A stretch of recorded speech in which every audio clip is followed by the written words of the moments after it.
When Mordecai learned of all that had been done, he tore his clothes, put on sackcloth, and sprinkled himself with ashes. Then he rushed through the street of the city, shouting loudly, "An innocent nation is being destroyed." He got as far as the king's gate, and there he stopped, because no one was allowed to enter the courtyard clothed in sackcloth and ashes. And in every province where the king's proclamation had been posted, there was a loud cry of mourning and lamentation among the Jews, and they put on sackcloth and ashes. When the queen's maids and eunuchs came and told her, she was deeply troubled by what she heard had happened, and sent some clothes to Mordecai to put on instead of sackcloth, but he would not consent. Then Esther summoned Heraclius, the eunuch who attended her, and ordered him to get accurate information for her from Mordecai. So Mordecai told him what had happened and how Haman had promised to pay 10,000 talents into the royal treasury to bring about the destruction of the Jews. He also gave him a copy of what had been posted in Susa for their destruction to show to Esther, and he told him to charge her to go in to the king and plead for his favor in behalf of the people. "Remember," he said, "the days when you were an ordinary person, being brought up under my care. For Haman, who stands next to the king, has spoken against us and demands our death. Call upon the Lord, then speak to the king in our behalf and save us from death." Hachratheus went in and told Esther all these things, and she said to him, "Go to Mordecai and say, 'All nations of the empire know that if any man or woman goes to the king inside the inner court without being called, there is no escape for that person. Only the one to whom the king stretches out the golden scepter is safe, and it is now 30 days since I was called to go to the king.'" When Hachratheus delivered her entire message to Mordecai, Mordecai told him to go back and say to her, "Esther, do not say to yourself that you alone among all the Jews will escape alive.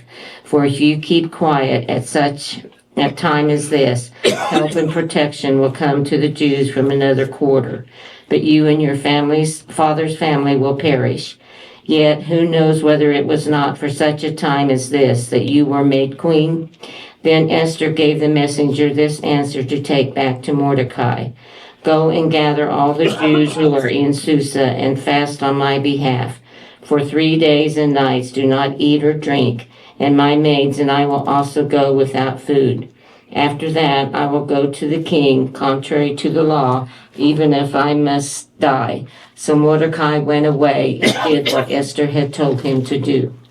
Okay, let's pause there for just a minute. Now remember, they're going to kill all the Jews. And so Esther is trying to intervene. And Mordecai is warning her, don't try to just save your life. Because if they get you, they're going to get your family, your whole lineage.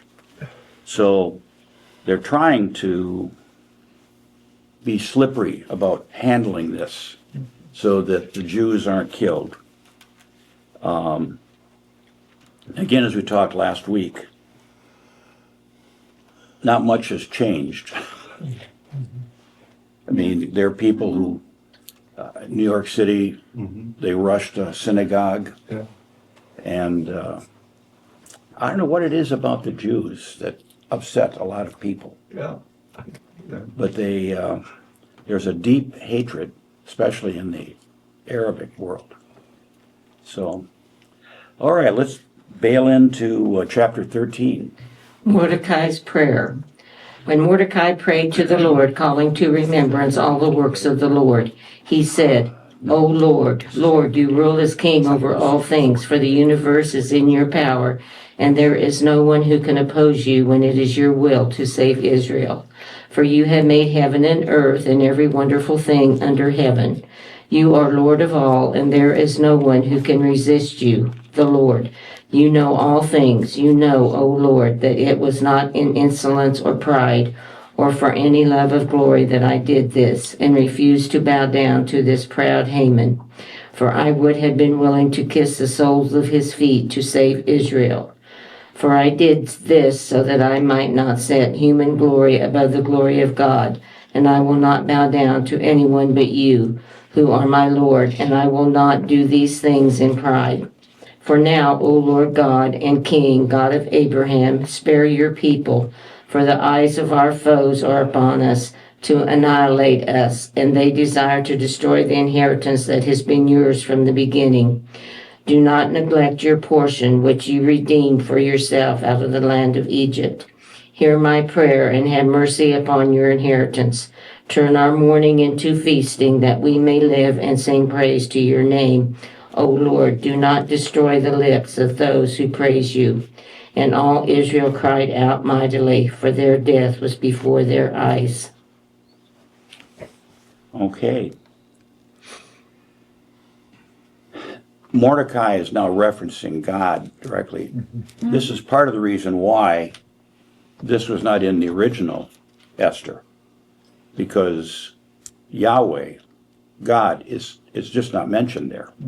So, whoever's writing this is trying to tie it more into Jewish tradition. Which reminds me, did you all see the news that they found more of Paul's letters? No. More church letters? Yes. And it's interesting because they were written over another letter. And so now they are able to go in and Amazing. they don't remove, but they view the second letter. So they say, this is, apparently there's nothing that changes doctrine, but it is an additional letter by Paul. Wow. So, it's fascinating. They just keep uncovering these things. And, Where was it uncovered, Father? pardon? Where was it uncovered? Where were they? Somewhere in Europe. Really? One of the schools. They had they're sometimes digging and uncovering archaeologically new letters, but this was a letter they already had. And by using this process, they could, I guess it's kind of like, in a book, sometimes the back page bleeds through the front page. And so they were able to find this. They can't find out who destroyed the original letter. But, these were not written on paper. Papyrus. They're on papyrus. And that's expensive stuff. It's like painting. Some of the great paintings, once they start cleaning them up, they realize, well, they used this canvas that was already painted on. Because, canvas, you can go to Hobby Lobby and buy a canvas today for a few bucks, but back in times of Michelangelo and some of the great artists, you couldn't just go to Hobby Lobby, especially on Sunday, because they Couldn't even paint on Sunday. That's right. So, here we have, they're discovering, not out of a new dig, but out of new technology. It's fascinating. This technology's been around a while because I think the ones that are evaluating and authenticating these old paintings, they ran across one. It was a real popular one on top, but he painted over it, Mhm. partly done, and then he did. I think it was the Whistler's mother was the one I'm thinking of. Oh. Is there something that part of the Yeah, original is underneath the, St. Teresa? What? yeah. I mean, it's amazing. When we were in, I think it was Amsterdam, we went to one of the old churches, and they had a room off to the side and had a kind of a funny light. So Joyce and I went over to investigate and see what was going on, and they had art restorers. And they were using a special light because they wanted to, when they restored it, they wanted to get the colors right. And if you have a light that's too warm, it messes up with the color. So they're using something perfect. And we talked to the woman who was doing the restoration, and she said, yeah, I'm cleaning about a 1-inch, 2-inch square at a time. I mean, it just was amazing. How can you imagine how long that'd take to? Did you see when they redid the Sistine Chapel? Yes, yes. And the colors that he used, you couldn't. Man, They leave one corner of the Sistine Chapel unclaimed Oh, so that you can see the difference between what it looked like and what it looks like now, and what it looked like when Michelangelo painted it. So, but they had a couple of the pieces that had been restored, and they were vibrant. You go to art museums, and you look at some of these paintings, and they look kind of dull. And then you got to realize they weren't when they were painted. Yeah. They've been oxidation or whatever. oxidized. 400 Yeah. years or whatever. it is. So, some of these paintings are kind of drab, but when they were originally painted, they were beautiful. So, yes, John. Going back to the 16th chapel, I think what they were doing is to warm the chapel up, they had fireplaces, and that was smoke that Yes. warmed everything. Yes. I didn't know that. And interesting, you are not supposed to take pictures of the ceiling in the Sistine Chapel. But a lot of people do. A lot of people do. If they catch you, they say, put the camera away. Give you a finger wag. Yeah. But if you're sneaky, you can get a picture of it. if you're quick at it. But the reason they don't want people taking pictures of it is a Japanese company cleaned the ceiling for free Oh, wow. with the understanding that if people wanted pictures of it, they had to buy them from their company. They have pictures of the Sistine Chapel that you can buy, and they're owned by the Japanese firm. And if everybody could take a picture, then nobody would be buying it. So, but as a photographer, it's just amazing how you can just sort of lean back to the iPhone to look. Well, he's got those glasses now. Yeah. Yeah. So, So we see what's Queen Esther's. Yes. head under the Queen. Okay, Esther's prayer. Then Queen Esther, seized with deadly anxiety, fled to the Lord. She took off her splendid apparel and put on the garments of distress and mourning. And instead of costly perfume, she covered her head with ashes and dung. And she utterly humbled her body. Every part that she loved to adorn, she covered with her tangled hair. She prayed to the Lord God of Israel and said, O my Lord, you only are our King. Help me, who am alone and have no helper but you, for my danger is in my hand. Ever since I was born, I have heard in the tribe of my family that you, O Lord, took Israel out of all nations and our ancestors from among all their forebears for an everlasting inheritance, and that you did for them all that you promised. For now we have sinned before you, and you have handed us over to our enemies, because we glorified their gods.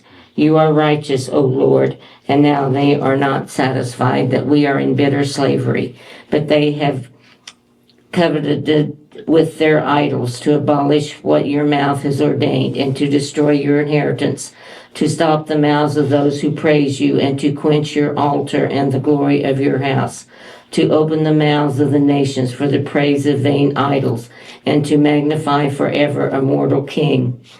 O Lord, do not surrender your scepter to what has no being, and do not let them laugh at our downfall, but turn their plan against them, and make an example of him who began this against us. Remember, O Lord, make yourself known in this time of our affliction, and give me courage, O King of the gods and Master of all dominion. Put eloquent speech in my mouth before the lion, and turn his heart to hate the man who is fighting against us. so that there may be an end of him and those who agree with him. But save us by your hand and help me, who am alone and have no helper but you, O Lord. You have knowledge of all things, and you know that I hate the splendor of the wicked and abhor the bed of the uncircumcised and of any alien. You know my necessity, and I abhor the sign of my proud position, which is upon my head on days when I appear in public. I abhor it like a filthy rag, and I do not wear it on the days when I am at leisure. And your servant has not eaten at Haman's table, and I have not honored the king's feast or drunk the wine of libations. Your servant has had no joy since the day that I was brought here until now, except in you, O Lord God of Abraham. O God, whose might is over all, hear the voice of the despairing, and save us from the hands of evildoers, and save me from my fear. It says, I loathe it as one loathes a filthy rag. The translation for that literally was a menstrual rag.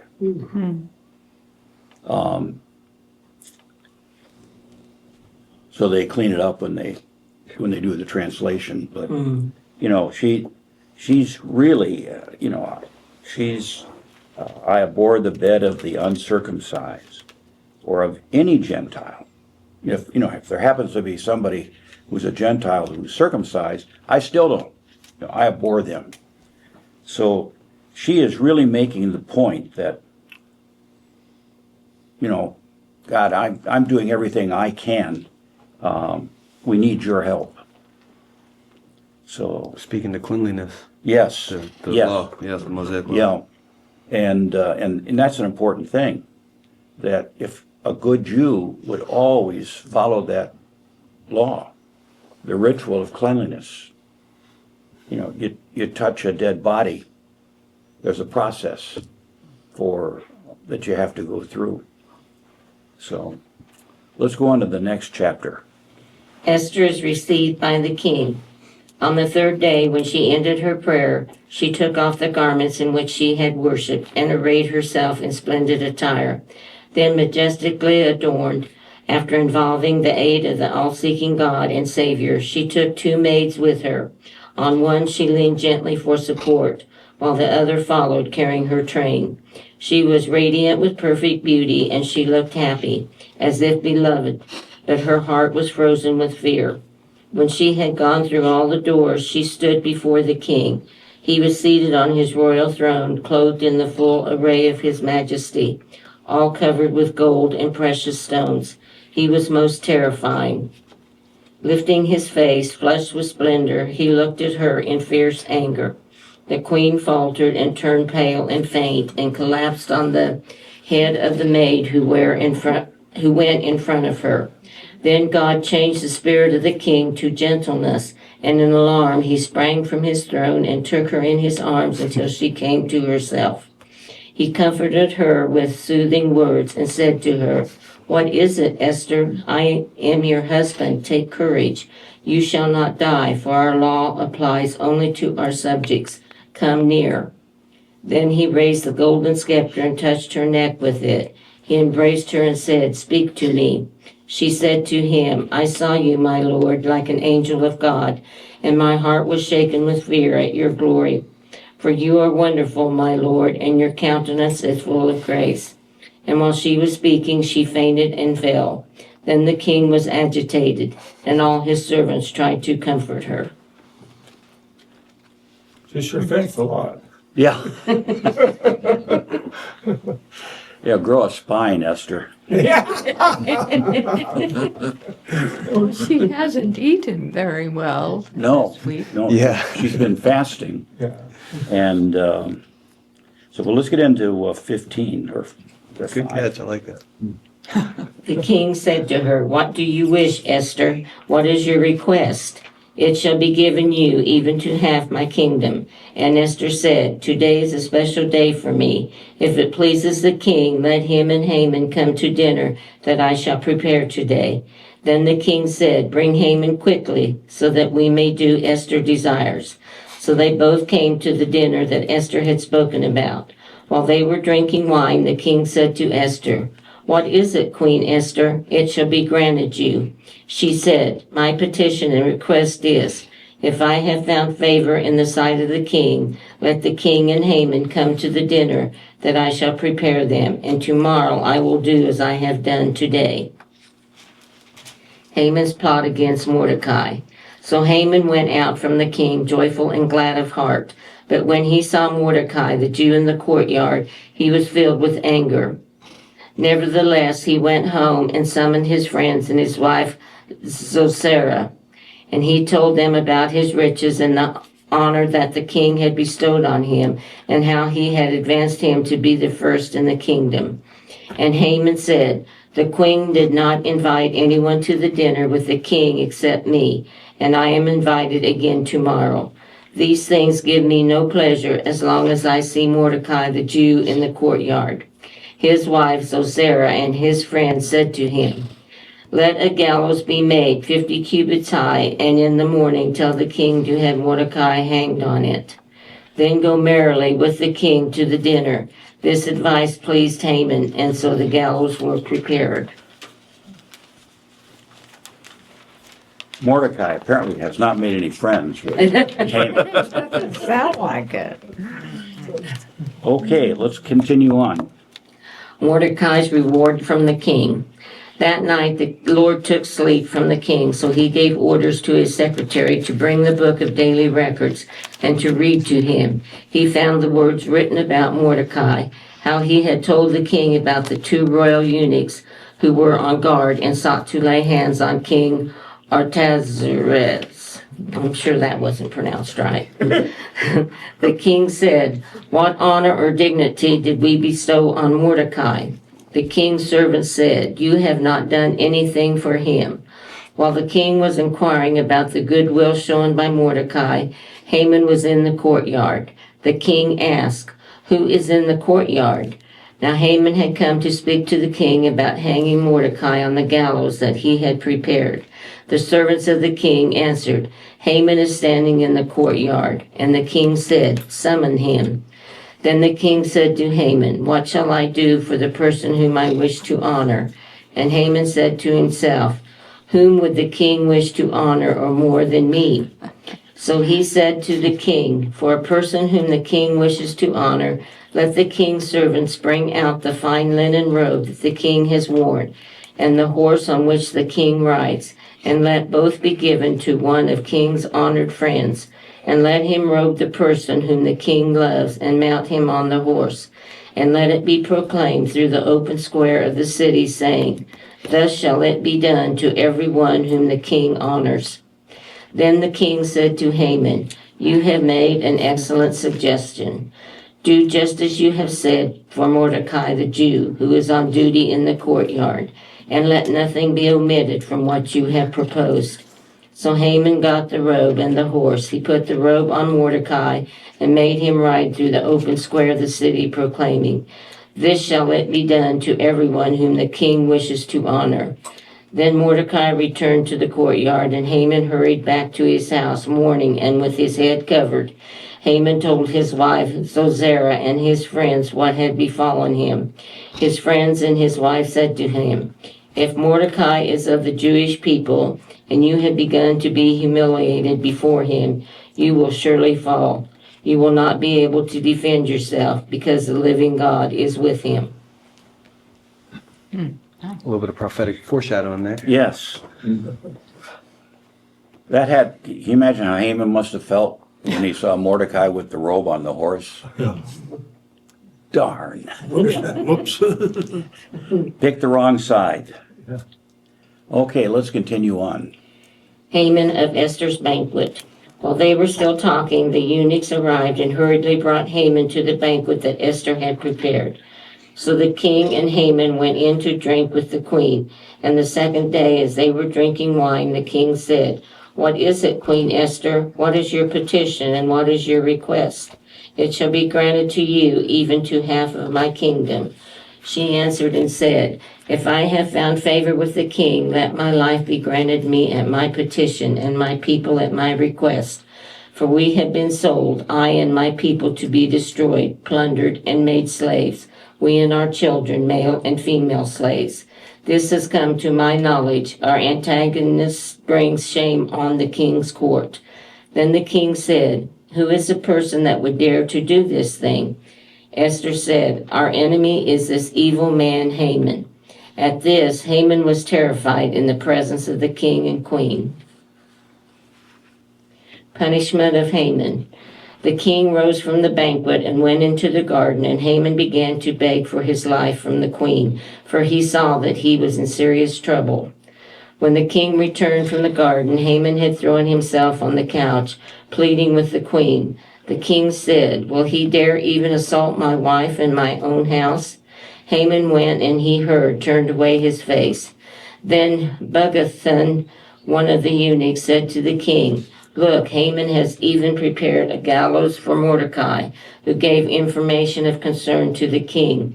It is standing at Haman's house, a gallows 50 cubits high. So the king said, Let Haman be hanged on that. So Haman was hanged on the gallows he had prepared for Mordecai. With that, the anger of the king abated.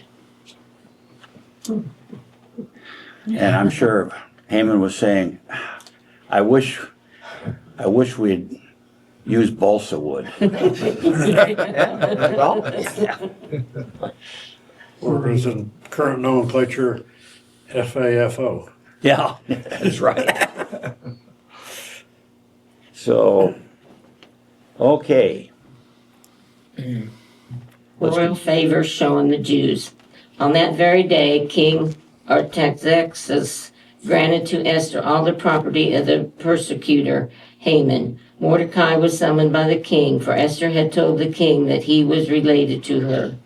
The king took the ring that had been taken from Haman and gave it to Mordecai, and Esther set Mordecai over everything that had been Haman's. Then he spoke once again to the king, and falling at his feet, she asked him to avert all the evil that Haman had planned against the Jews. The king extended his golden scepter to Esther, and she rose and stood before the king. Esther said, If it pleases you, and if I have found favor, let an order be sent rescinding the letters that Haman wrote and sent to destroy the Jews in your kingdom. How can I look on the ruin of my people? How can I be safe if my ancestral nation is destroyed? The king said to Esther, Now that I have granted all of Haman's property to you and have hanged him on a tree because he acted against the Jews, what else do you request? Write in my name what you think best and seal it with my ring. For whatever is written at the king's command and sealed with my ring cannot be contravened. The secretaries were summoned on the 23rd day of the first month, that is Nisan, in this same year, and all that he commanded with respect to the Jews was given in writing to the administrators and governors of the provinces from India to Ethiopia, 127 provinces, to each province in its own language. The edict was written with the king's authority and sealed with his ring and sent out by the couriers. He ordered the Jews in every city to observe their own laws, to defend themselves, and to act as they wished against their opponents and enemies. On a certain day, the 13th of the 12th month, which is Adar, throughout all the kingdom of Artaxerxes.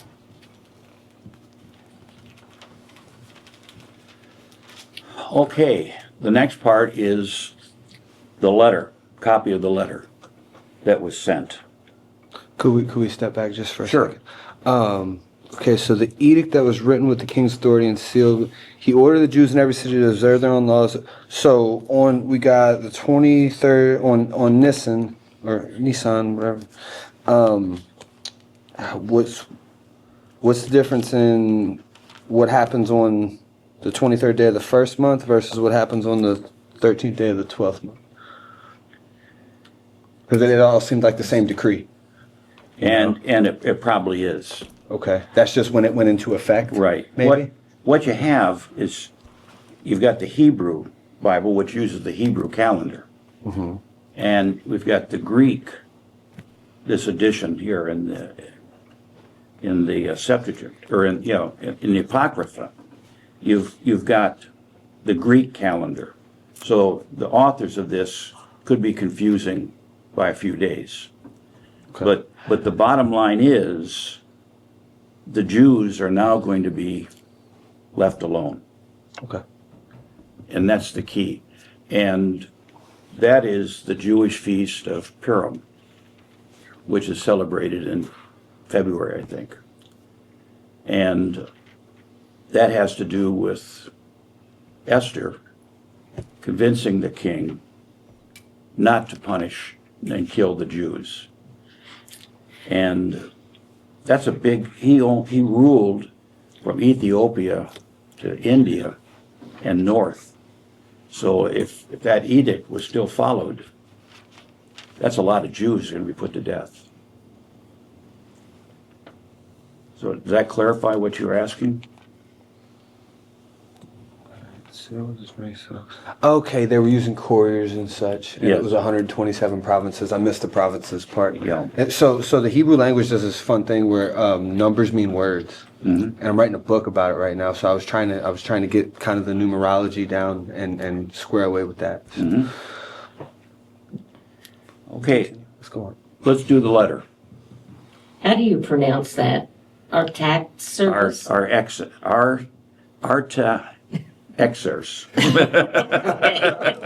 Just confidently go. Our taxers. Whatever you say, Okay. confidently go with it. IRS. Or Bill. Mr. A. The following is a copy of this letter. The great king Artaxerxes to the governors of the provinces from India to Ethiopia, 127 provinces, and to those who are loyal to our government, greetings. Many people, the more they are honored with the most generous kindness of their benefactors, the more proud do they become, and not only seek to injure our subjects, but in their inability to stand prosperity, they even undertake to scheme against their own benefactors. They not only take away thankfulness from others, but carried away by the boasts of those who know nothing of goodness. They even assume that they will escape the evil-hating justice of God, who always sees everything. And often many of those who sit in places of authority have been made in part responsible for the shedding of innocent blood, and have been involved in irremediable calamities by the persuasion of friends who have been entrusted with the administration of public affairs, when these persons, by the false trickery of their evil natures, beguile the sincere goodwill of their sovereigns. What has been wickedly accomplished through the pestilent behavior of those who exercise authority unworthy can be seen, not so much from the more ancient records that we hand on, as from investigation of matters close at hand. In the future, we will take care to render our kingdom quiet and peaceable for all, by changing our methods and always judging what comes before our eyes with more equitable consideration. For Haman, son of Hammedatha, a Macedonian, really an alien to the Persian blood and quite devoid of our kindliness, having become our guest, enjoyed so fully the goodwill that we have for every nation that he was called our father and was continually bowed down to by all as a person second to the royal throne. But unable to restrain his arrogance, he undertook to deprive us of our kingdom and our life, and with intricate craft and deceit asked for the destruction of Mordecai, our Savior and perpetual benefactor, and Esther, the blameless partner of our kingdom, together with their whole nation. He thought that these methods he would catch us undefended and would transfer the kingdom of the Persians to the Macedonians. But we find that the Jews who were consigned to annihilation by this thrice accursed man are not evil doers, but are governed by most righteous laws, and are children of the living God, most high, most mighty, who has directed the kingdom both for us and for our ancestors in the most excellent order.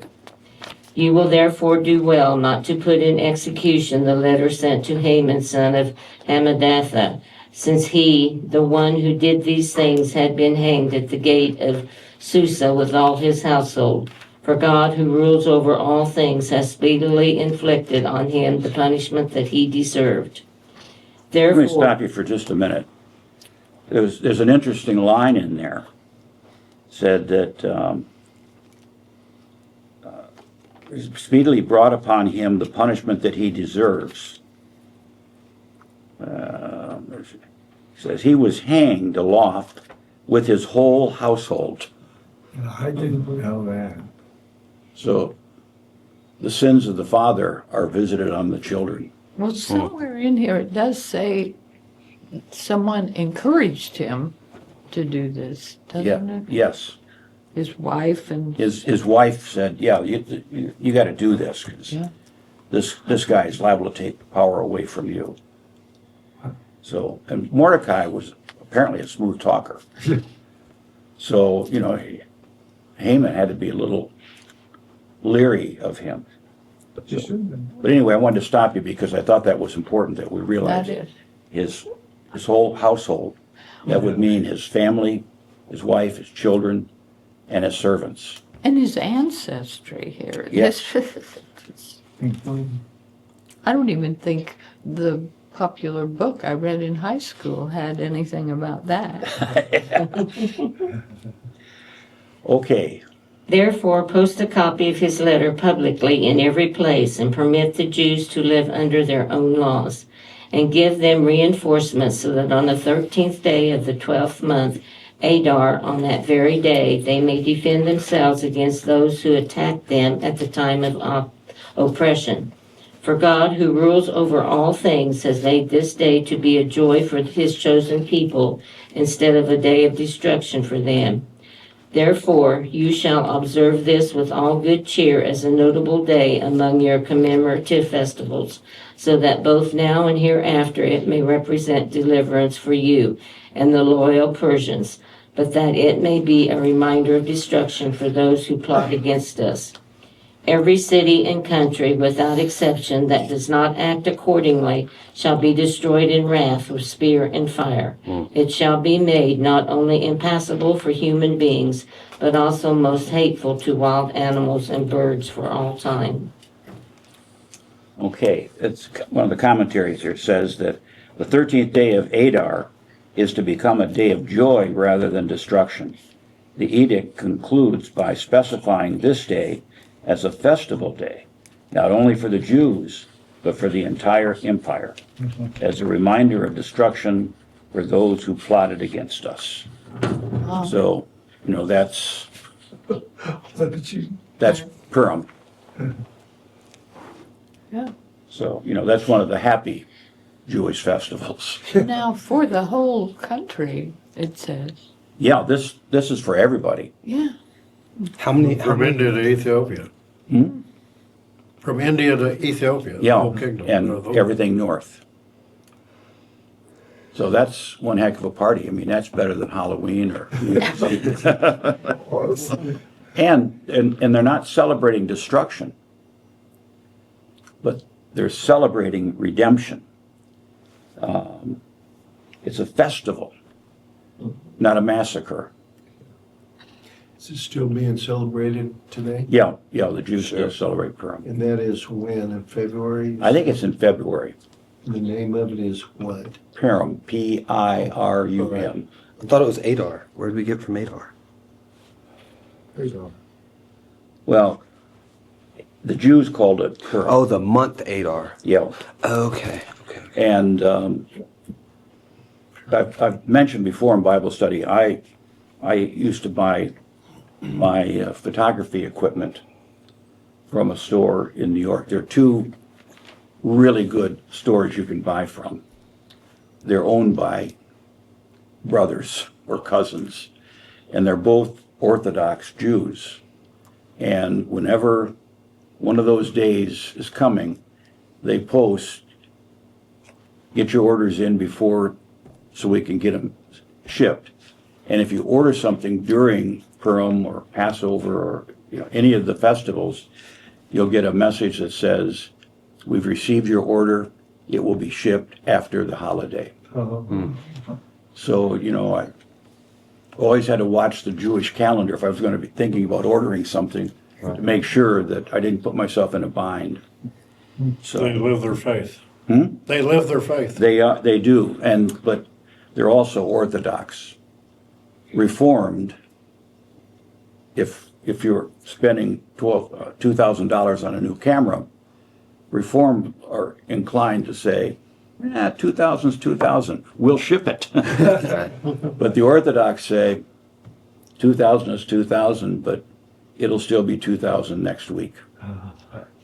So are Orthodox, are they like sacrificing goats and stuff? No, No. no. So all the sacrifices stopped everywhere? As far as I know, Okay. I mean, I've never heard it. That adds an odd dynamic to their thing then, Yeah, doesn't it? but all religions clean up their past. Right. And, I'm sure that there may be Hasidic Jews that still do sacrifices, but they have to keep it quiet. Right. Because if you're sacrificing a goat in the inner city of New York City, that could be a bad Well, the thing. grain offering, there should be something, you know? I don't know. Be different. So that's why the Passover, now when the Jews celebrate Passover, they're not killing. Unblemished lamb.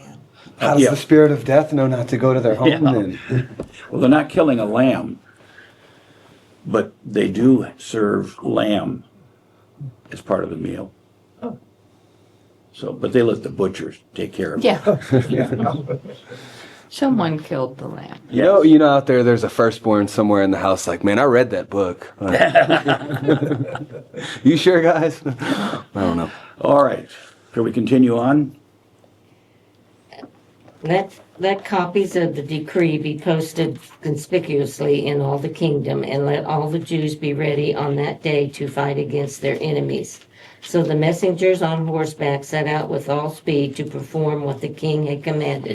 And the decree was published also in Susa. Mordecai went out dressed in the royal robe and wearing a gold crown and a turban of purple linen. The people in Susa rejoiced on seeing him. And the Jews had light of gladness in every city and province wherever the decree was published. Wherever the proclamation was made, the Jews had joy and gladness, a banquet and a holiday. And many of the Gentiles were circumcised and became Jews out of fear of the Jews. So the shoe is now on a different foot. Where the Jews used to fear the Gentiles, now we got the Gentiles saying, I better get circumcised.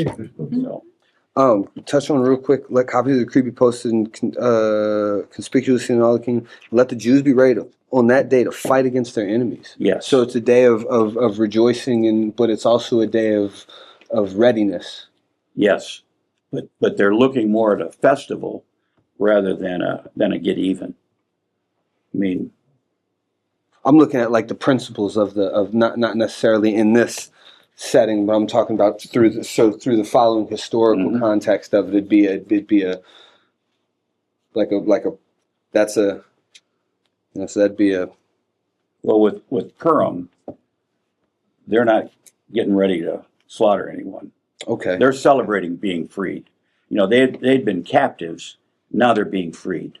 Okay. And when you've got this guy wearing the royal robes and a golden crown and a turban, Right.